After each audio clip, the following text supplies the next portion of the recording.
Bismillahirrahmanirrahim. Assalamualaikum warahmatullahi wabarakatuh. Alhamdulillah rabbil alamin. Wassalatu wassalamu ala nabiyyina al-karim wa ala alihi wa ashabihi ajma'in wa man tabi'ahum bi ihsanin ila yaumiddin. Allahumma 'allimna ma yanfa'una وانفعنا بما علمتنا وزدنا علما ربنا اشرح لنا صدورنا ويسر لنا أمورنا واحلل عقدة من ألسنتنا يفقه أقوالنا. معاشر المسلمين rahimani wa rahimakumullah. Alhamdulillah, kita bersyukur kepada Allah yang dengan izinnya Allah masih memperkenankan kita untuk beribadah, mengamalkan perintah-perintahnya sebagai tabungan dan simpanan yang bisa kita bawa untuk melanjutkan perjalanan ke kehidupan akhirat. Semoga Allah subhanahu wa ta'ala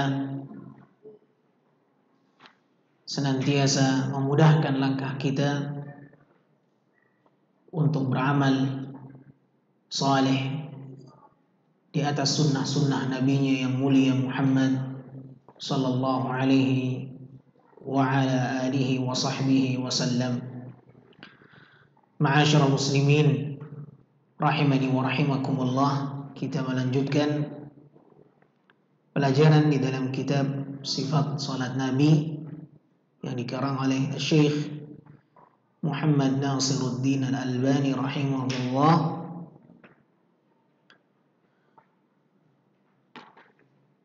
Pada pertemuan yang lalu kita sudah membawa ke hadapan hadirin tentang bagaimana Nabi sallallahu alaihi wasallam mengkondisikan bacaan di dalam salat. Beliau terkadang memanjangkan bacaannya, terkadang memendekkan atau memilih bacaan-bacaan yang pendek atau ringkas karena kondisi-kondisi tertentu.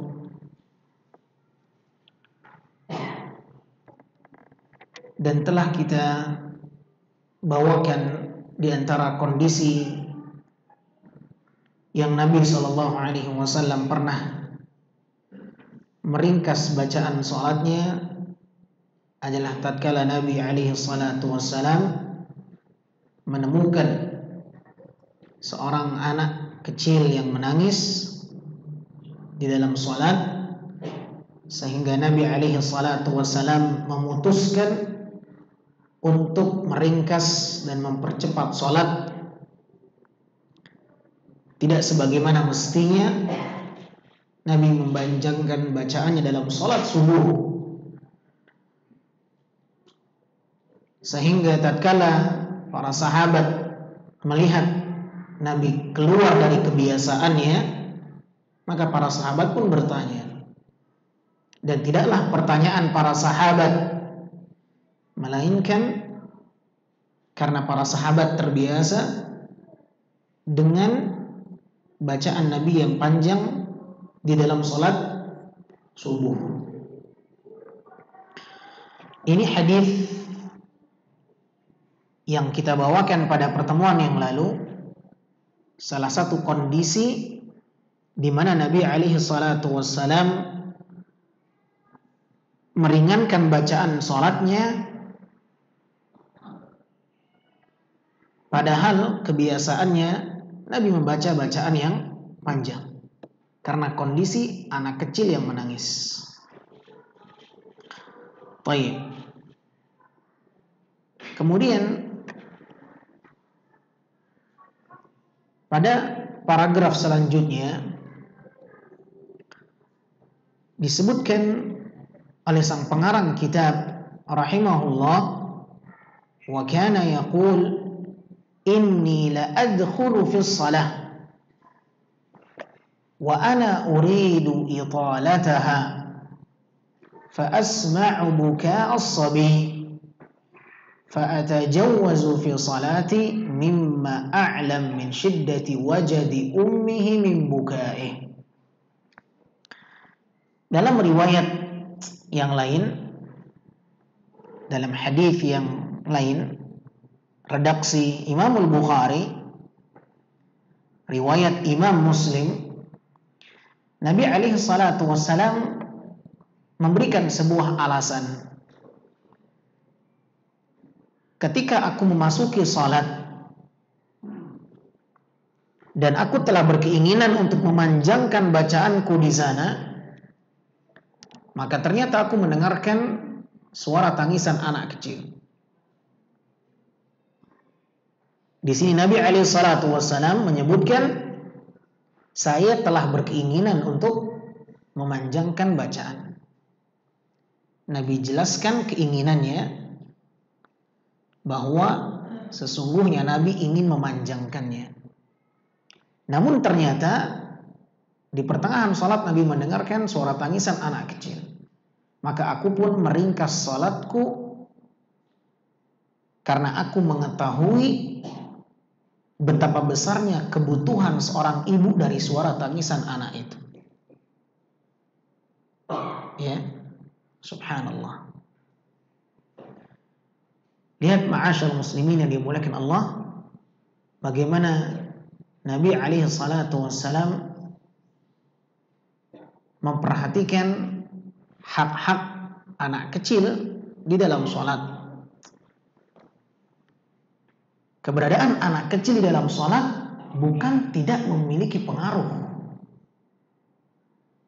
di hadapan seorang imam. Ini yang perlu digarisbawahi. Keberadaan seorang anak kecil dalam shaf salat atau di luar shaf salat, karena ada dua kemungkinan. Anak kecil itu ikut di dalam salat atau tidak. Ada kemungkinan anak kecil itu ikut dalam shaf salat atau tidak. Yang jelas, anak kecil boleh ke masjid. Ini diantara faidah yang dikemukakan oleh para ulama. Mana bukti bahwa anak kecil itu boleh ke masjid? Nabi tidak melarang.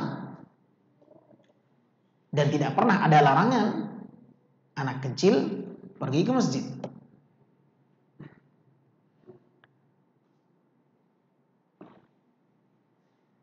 Kalaulah sekiranya anak kecil yang berisik menjadi alasan harus dilarang pergi ke masjid, maka pasti Nabi akan mengatakan kepada para sahabatnya maupun sahabiyat, memberikan peringatan, kalau sekiranya anak itu masih rewel, sulit diatur, masih gampang nangis, lebih baik jangan sholat di sini. Ihtimal, ada kemungkinan Nabi menyampaikan itu ketika mendapatkan kejadian seperti ini. Akan tapi Nabi SAW justru tidak menghardik. Nabi SAW tidak memberikan tekanan. Dan inilah bagaimana lapangnya dada Nabi Muhammad SAW di dalam memberikan perhatiannya kepada seorang anak kecil dan ibunya. Beginilah jiwa seorang pemimpin. Beginilah jiwa seorang pemimpin. Apakah anak kecil tidak boleh bermain di masjid tatkala sholat?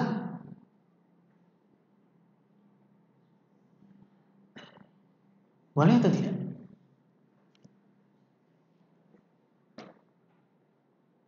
Jawab. Panitia masjid ada?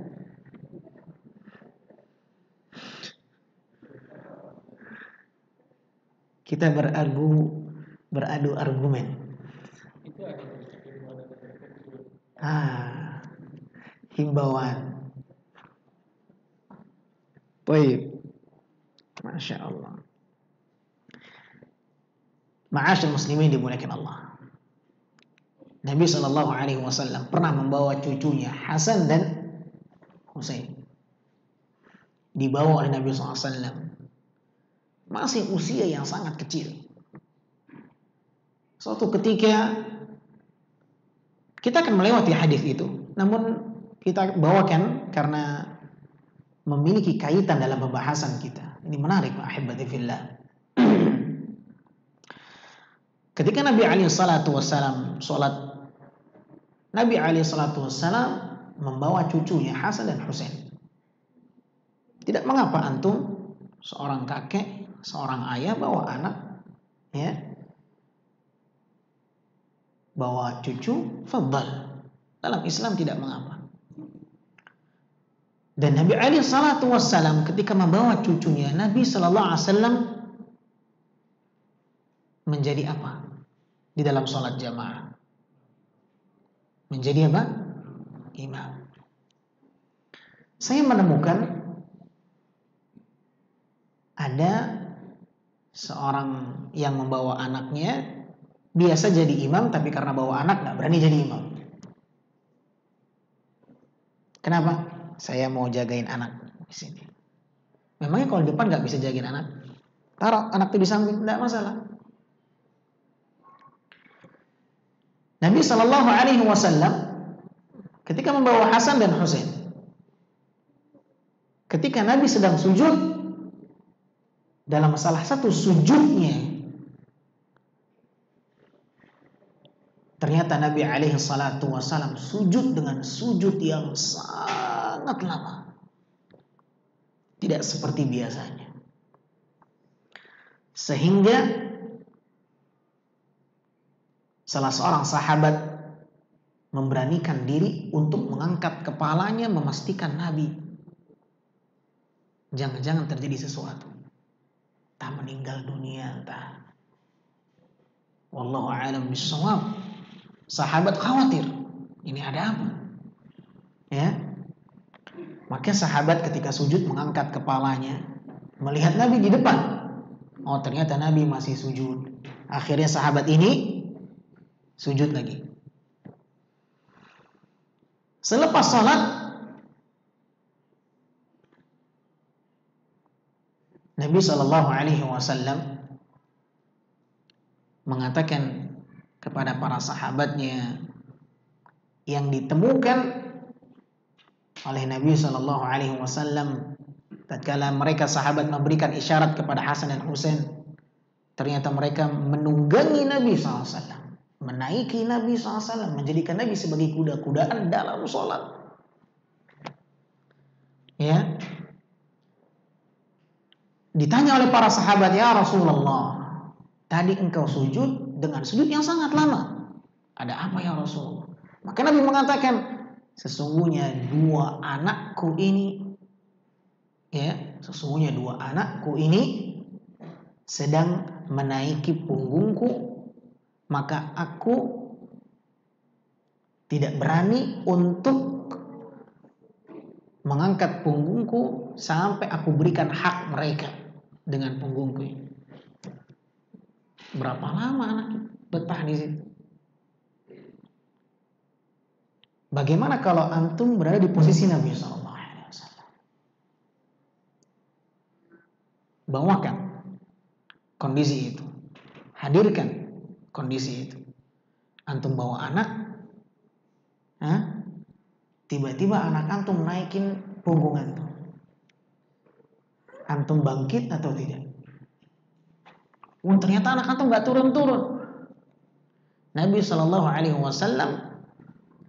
mengatakan, aku tidak mau membuat mereka belum tuntas hajatnya dengan punggungku, kata Nabi SAW. Aku khawatir mereka belum puas, belum selesai hajatnya dengan punggungku ini. Allahu Akbar.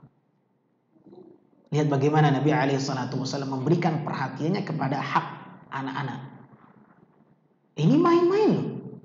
Main di punggung Nabi. 2 orang anak kecil, bukan satu. Ganti-gantian ini. Dorong-dorongan. Gelantungan di punggung Nabi SAW.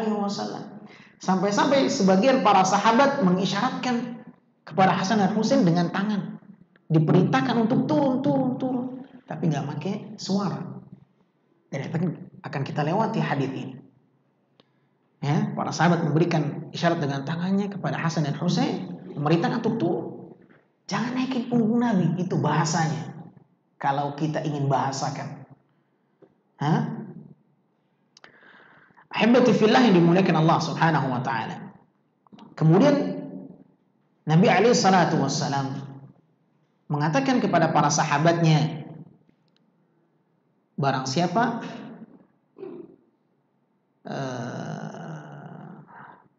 falyuhibbu hadain. Ana lupa riwayat itu.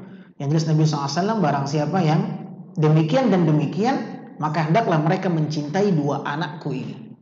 Nah, ketika Nabi SAW berpaling ke arah sahabat, kemudian memangku 2 cucunya di pangkuan kanan dan kirinya, kemudian Nabi SAW mengatakan, barang siapa demikian dan demikian, maka hendaklah kalian mencintai 2 anakku ini, 2 cucuku ini, kata Nabi SAW. Jangan dihardik dia itu. Ya, ini salah satu gambaran bahwasanya Nabi SAW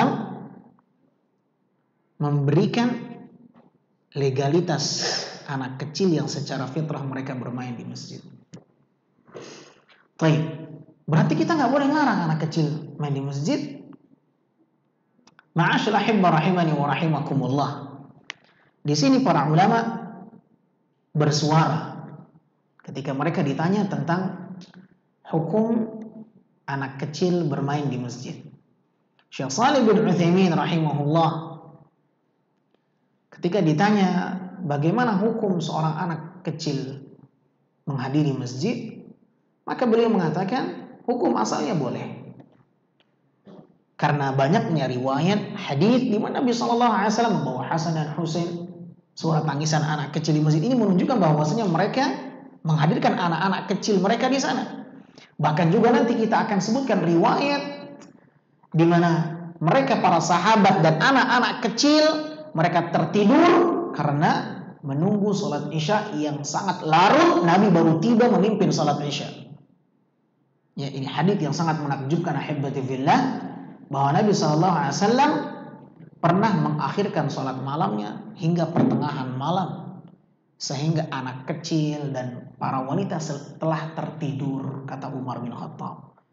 Ketika itu Nabi tiba di masjid, baru Nabi memimpin salat, baru mereka pulang pertengahan malam.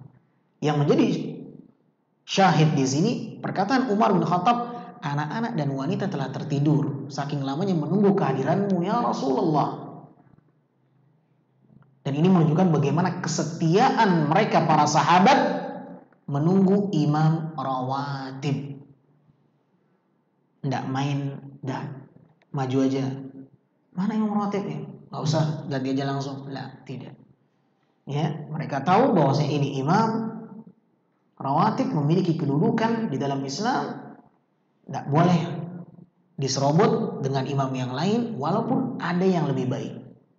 Ketika telah terpilih suatu imam di sebuah masjid, maka tidak boleh ada yang menyerobot. Demikian ketentuannya. Ma'asyal muslimin yang dimuliakan Allah Subhanahu wa taala. Intinya, banyak hadis yang menyebutkan bahwa anak-anak di zaman Nabi SAW ikut pergi ke masjid dan tidak Nabi SAW melarang. Nabi tidak melarang. Baik. Kalau sekiranya anak-anak itu dilarang, boleh atau tidak?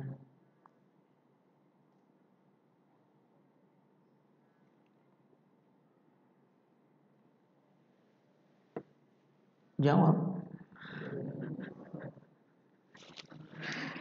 Baik. Ahibati fillah yang dimuliakan Allah. Apa alasan anak kecil dilarang ke masjid? Illahnya karena anak-anak apa? Ribut. Illahnya biasanya anak-anak itu apa? ribut. Dan kalau sudah ribut, apa yang terjadi? Mengganggu kekhusyukan konsentrasi orang-orang yang sholat. Ini illah, ini alasan. Para ulama ketika mereka ingin menetapkan suatu hukum, mereka tidak langsung memberikan hukum tanpa mereka melihat apa alasannya, apa sebabnya, ya, bisakah itu dikondisikan atau tidak, ya. Karena secara hukum asal anak itu boleh pergi ke masjid. Kalau dia berisik, fitrahnya demikian. Tinggal bagaimana peranan orang tua yang membawanya, yang menggiringnya pergi ke masjid. Maka disitulah peranan orang tua dituntut, ahibati fillah. Makanya ketika Nabi SAW mengatakan, perintahkan anak kalian mengerjakan sholat ketika umur mereka 7 tahun. Dan 7 tahun biasanya adalah umur-umur di mana mereka sudah bisa untuk membedakan ini tidak boleh, ini boleh.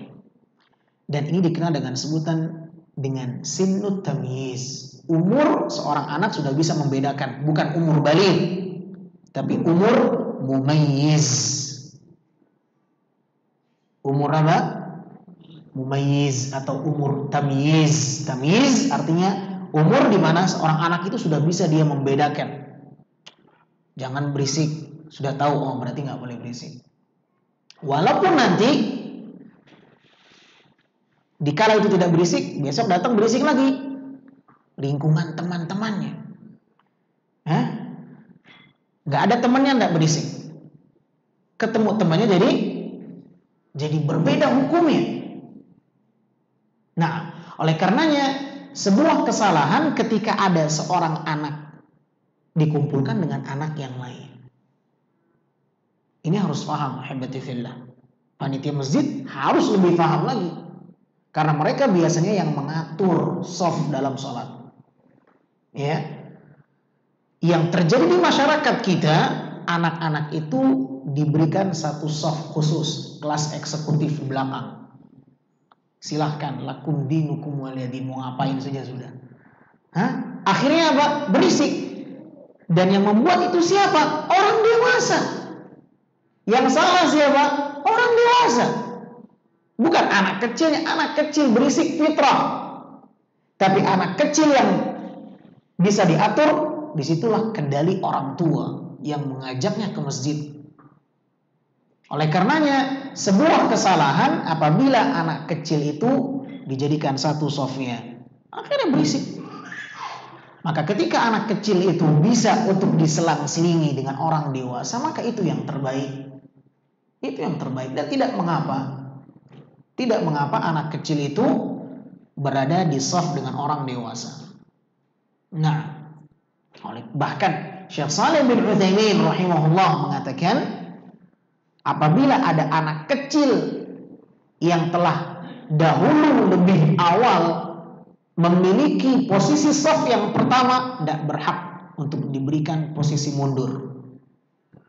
Karena Anda akan mengecilkan hatinya, menciutkan hatinya, mematikan hatinya, dan Anda telah meremehkan dia. Kalau Anda ingin lebih awal, datang lebih awal. Datang terakhir pengen lebih awal, tidak tahu malu bahasa kita. Nah, oleh karenanya ma'asyil muslimin dimuliakan Allah, ini pendapat mufti Syekh Shalih bin Utsaimin rahimahullah, wajih, pendapat yang sangat wajih. Ya, anak kecil kalau dia sudah dapat shaf yang pertama, tidak berhak kita membuat dia mundur ke belakang. Baik, Ustaz, dia persis betul di belakang imam. Baik, digeser. Arahkan dia untuk tidak persis di belakang imam.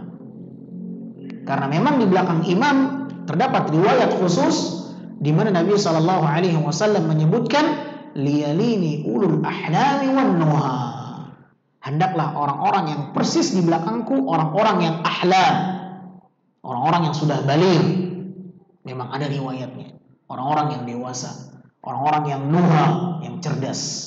Karena mereka yang akan siap nanti menggantikan posisi imam apabila imam memiliki halangan batal sholatnya. Dia yang akan menggantikan posisinya. Baik. Ini gambaran sekilas yang perlu kita renungi bersama ma'asyal muslimin yang dimuliakan Allah, ya, tentang gambaran anak kecil yang salat di masjid, bagaimana semestinya, bagaimana seharusnya, bagaimana sikap seorang tua, ya. Makanya kalau saya pribadi paling tidak setuju anak itu dijadikan satu di belakang karena akan berisik. Maka bagaimana? Diselang-selingi saja. Diselang-selingi. Yang bawa anak, pegang dia. Di sini saja. Mau kabur, pegang. Demikian yang lain. Baik. Ma'asyal muslimin dimuliakan Allah. Wa kana yabtadi' min awwalis surah wa yukmiluha fi aghlabi ahwalih. Di riwayat yang selanjutnya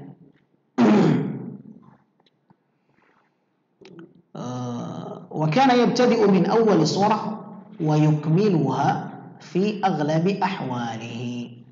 Nabi sallallahu alaihi wasallam biasa memilih surat dari awal dan menyempurnakannya di banyak kondisi bacaan sholatnya. Di banyak kondisi bacaan sholatnya. Ya. Jadi bacaan sholat Nabi Sallallahu Alaihi Wasallam, surat-surat pilihan Nabi yang Nabi hadirkan dalam sholat, mayoritas Nabi Alaihi Salatu Wasallam mengambil atau memilih surat dari awal surat sampai tuntas dibaca oleh Nabi Sallallahu Alaihi Wasallam. Ini kondisi yang mayoritas, ya, sempurna. Nabi ambil satu surat, sempurna Nabi habiskan, ya, dalam satu rakaat. Dalam satu rakaat. Wa yaqul, dan Nabi SAW mengatakan, u'tu kulla suratin hadzaha minar ruku'i was sujud. Apa yang menunjukkan bahwa sangat dianjurkan seorang yang ingin memilih bacaan Al-Quran dalam sholatnya, mana dalil yang menunjukkan lebih sangat dianjurkan seseorang yang sholat memilih bacaan suratnya satu surat untuk satu rakaat, satu surat sempurna untuk satu rakaat. Ini hadisnya. Nabi mengatakan, berikanlah setiap satu surat bagiannya dari ruku dan sujud. Artinya untuk satu rakaat usahakan satu surat sempurna yang dibaca. Itu yang terbaik. Ya, berikanlah satu surat itu untuk satu ruku dan satu sujud. Maksudnya untuk satu rakaat. Satu rakaat habis satu surat itu dibaca. Ini Nabi sebutkan dalam bentuk perintah.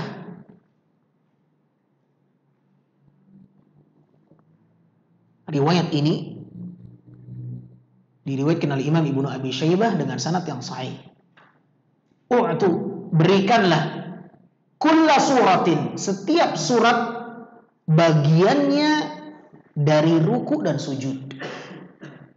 Artinya usahakan satu surat sempurna itu tuntas dibaca satu rakaat. Ustaz, berarti nggak boleh kita ngambil 2 ayat di rakaat pertama, 2 ayat di rakaat ketiga? Boleh. Kita akan bacakan riwayatnya, karena kita akan melewati riwayat demi riwayat terkait dengan bacaan-bacaan Nabi Sallallahu Alaihi Wasallam di dalam sholat. Namun kalau seseorang bisa untuk memilih satu surat dibaca sempurna, satu surat dibaca sempurna satu rakaat, maka itu yang terbaik. Oleh karenanya itulah yang Nabi perintahkan.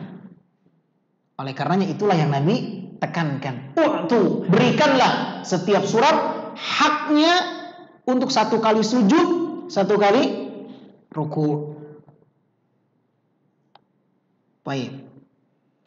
Namun apakah perintah ini sifatnya wajib? Tidak. Dan kita tahu bahwasanya fi'lul amri yaqtadil wujub. Fi'lul amri, kata kerja perintah, hukum asalnya apa? Wajib. Selama tidak ada dalil yang mengeluarkannya dari hukum asal. Baik, adakah dalil yang lain yang mengeluarkannya dari hukum asal? Apakah ketentuan itu wajib atau tidak wajib? Apa yang mengeluarkannya? Nabi SAW pernah membaca pertengahan surat.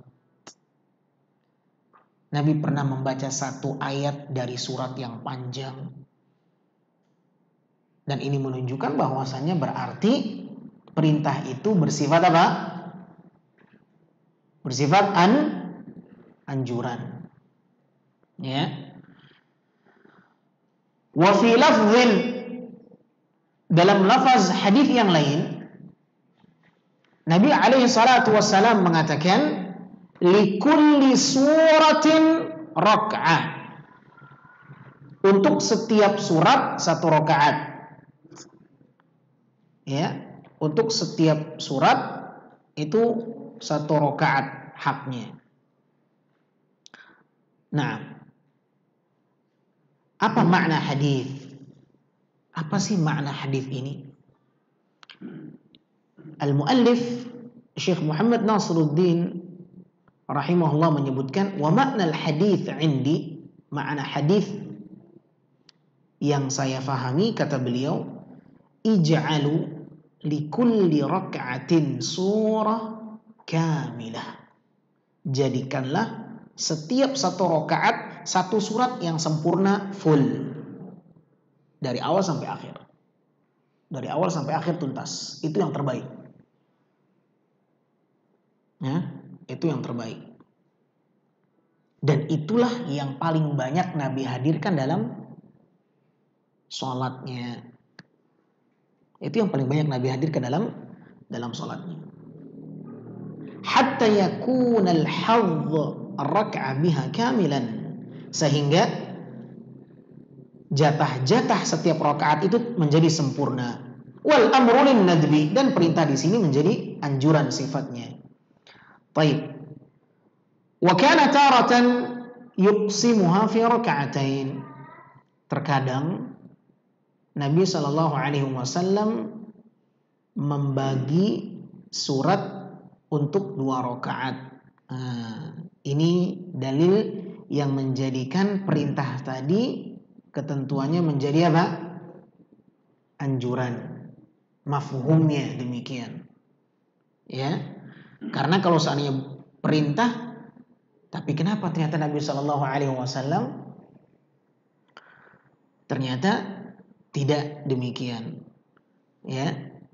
Wa kana taratan yuqsimuha fi raka'atain. Nabi SAW terkadang membagi satu surat untuk 2 rakaat. Wa taratan yu'iduha kullaha fi raka'ati tsaniyah. Dan terkadang Nabi SAW mengulangi satu surat yang sama di rakaat yang kedua. Boleh.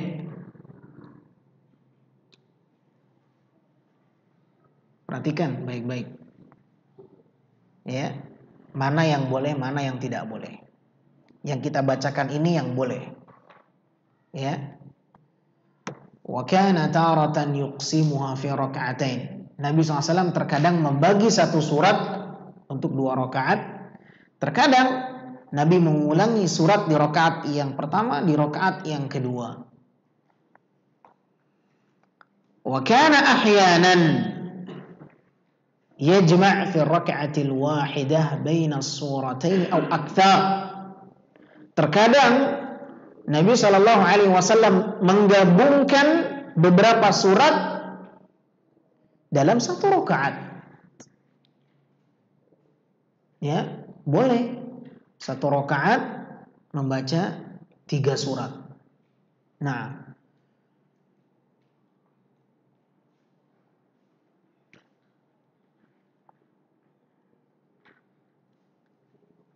Ini yang ada riwayatnya.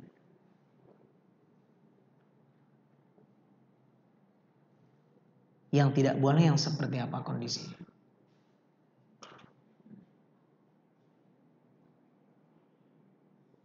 Kita sudah bacakan.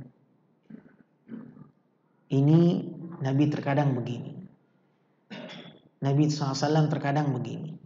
Nabi terkadang menggabungkan dalam satu rakaat 2 surat atau lebih. Nabi terkadang membagi satu surat untuk 2 rakaat.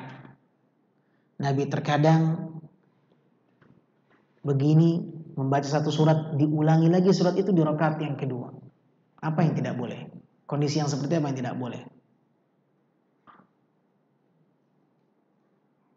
Ada yang bisa memberikan contoh?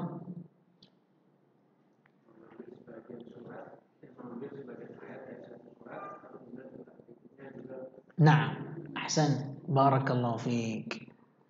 Mengambil satu ayat, loncat ke ayat dari surat yang lain. Dan ini diistilahkan dengan sebutan talfiq. Tarik sini, tarik sana, tarik sini, comot sana. Itu bahasa kitanya. Ana mau baca di rakaat yang pertama ayat 20 surat Al-Maidah, ayat 20 surat Ali Imran, ayat 20 Al-Baqarah. Ana jadikan satu sekali baca dalam satu rakaat. Ini tidak pernah Nabi SAW contohkan. Loh, masa nggak boleh? Walaupun Nabi nggak pernah mencontohkan, karena Nabi mengatakan, Sallu kama ra'aitumuni. Nabi yang perintahkan, salatlah kalian seperti kalian melihatku salat. Bagaimana Nabi salat? Seperti itu yang harus kita contoh. Maka acuannya, lihat bagaimana Nabi SAW memilih surat dalam salat. Acuannya bagaimana Nabi SAW memilih surat di dalam salat. Kalau Nabi tidak pernah mencontohkan demikian dalam mengutip dan mengambil ayat untuk dihadirkan dalam salat, maka jangan. Nah, contoh yang lain, siapa yang bisa?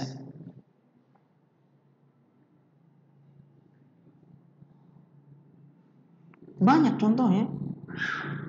Karena cuma mengajak antum untuk mengasah saja. Contoh, udah masuk Isya ya? Cepat ya. Contohnya, minal jinnati wan nas, dari bawah ke atas bacanya. Boleh? Minal jinnati wan nas ke atas. Faham nggak maksudnya? Faham. Kami dulu ujian seperti itu. Ujian hafalan Quran. Ya, baca 3 ayat sebelum ayat ini. Mundur ke atas. Dulu. Sekarang udah nggak bisa lagi. Akhirnya kita bulak-balik ini ngapalin begitu. Lompat 2 ayat, naik 3 ayat, lompat. Begitu kami dulu di pesantren. Ya, salah seorang ustadz tahfiz kami dari Lombok ketika itu. Kita nggak nyangka akan diuji seperti itu. Kita nyangkanya sudah di luar kepala, ternyata betul-betul di luar kepala itu. Hilang di angkasa sudah. Ini apa tes ujian seperti ini? Maka ketika itu saya bilang, Ustadz, boleh orang baca. Saya ketika itu menjawab seperti itu di hadapan Ustadz itu. Saya ketika itu masih kelas 2 SMP. Saya beranikan saya menjawab pertanyaan Ustadz dengan jawaban seperti itu. Dengan jawaban yang mengandung seperti sedikit tantangan. Ustadz, apakah boleh seseorang menghadirkan bacaan seperti itu dalam sholat? Bingung Ustadz itu. Setelah itu saya dipanggil ke kantor. Kemudian saya, baru kali ini ada anak kecil seperti antum berani memberikan pertanyaan seperti itu. Semenjak itu nggak pernah ada lagi ujian seperti itu. Baik, ini contoh. Contoh yang lain.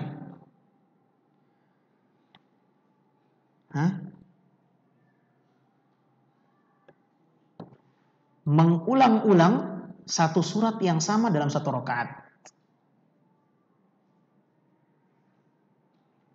Qul huwallahu ahad, Allahus samad, lam yalid wa lam yulad wa lam yakul lahu kufuwan ahad. Bismillahirrahmanirrahim. Qul huwallahu ahad, Allahus samad, lam yalid wa lam yulad wa lam yakul lahu kufuwan ahad.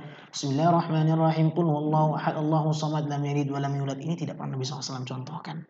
Dan ada satu salat yang bid'ah yang tuntunannya membaca 1000 kali. Salat apa ini? Salat apa? Salat, Ibu-ibu salat apa? Apa? Salat tasbih? Salah ibu nih.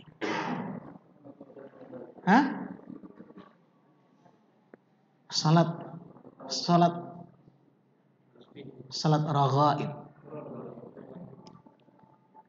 Dia baca berapa kali itu? 1000 kali. Diulang-ulang surat yang sama. Dan itu tidak ada sunnahnya. Baik, kita cukupkan sampai di sini ma'asyil muslimin. Insyaallah kita lanjutkan pada kesempatan berikutnya biiznillah taala. Kurang dan lebihnya saya mohon maaf. Wabillahi taufiq. Subhanakallahumma wa bihamdika asyhadu an la ilaha illa anta astaghfiruka wa atubu ilaik. Wassalamualaikum warahmatullahi wabarakatuh.